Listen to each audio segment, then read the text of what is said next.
Titre: Quand la nuit te brise, prie jusqu'à ce que la lumière réponde. Si tu pensais abandonner aujourd'hui, ne le fais pas. Donne-moi une minute, ta vie peut changer. Fermez les yeux un instant. Je veux que vous ressentiez cela avec moi.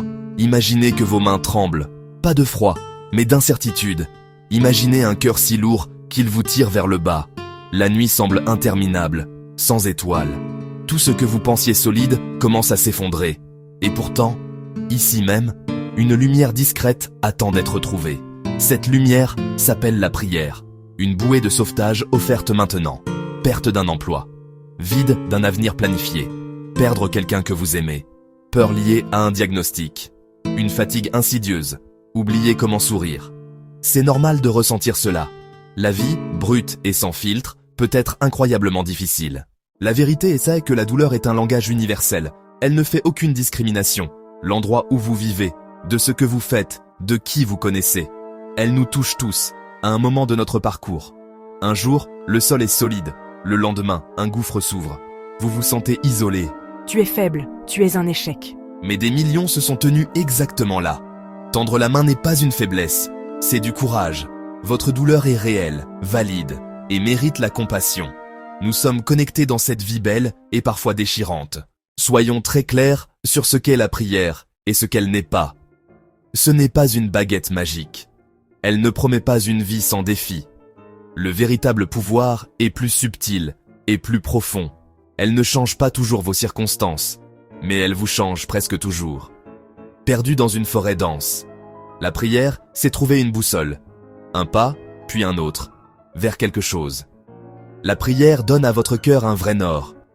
Elle devient l'encre au milieu de la tempête. Je veux vous raconter une histoire vraie. C'est l'histoire d'une femme, appelons-la Sarah, dont le monde s'est effondré. Elle a perdu son fils dans un accident soudain. Le chagrin était un tsunami. Son monde est passé de la couleur au noir et blanc. Elle a cessé de parler, de manger, de dormir. Des semaines plus tard, figée devant l'aube, une étincelle, le souvenir d'un conseil de sa grand-mère.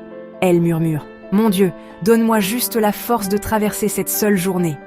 Une respiration intentionnelle, sortir du lit, une douche, un léger sourire. Le lendemain, juste pour aujourd'hui.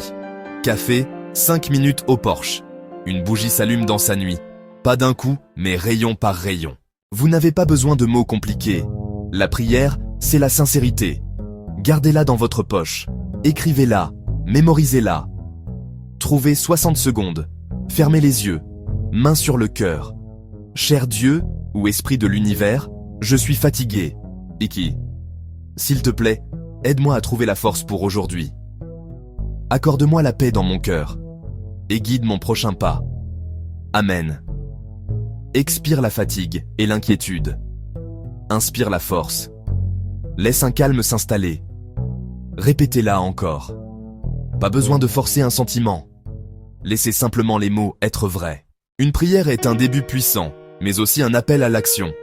Après avoir prié, faites un seul pas. Un seul. Appelez quelqu'un qui vous aime. Écrivez « J'ai la force pour aujourd'hui ». Posez-le sur le miroir. Marchez 10 minutes. Buvez un grand verre d'eau, lentement, intentionnellement. Ces petits actes créent l'élan. Aujourd'hui, un verre d'eau. Demain, un repas simple. Ensuite, une petite tâche. Nous avançons. Emportez ceci. L'espoir est un muscle. La prière le renforce. Inspirez lentement et expirez.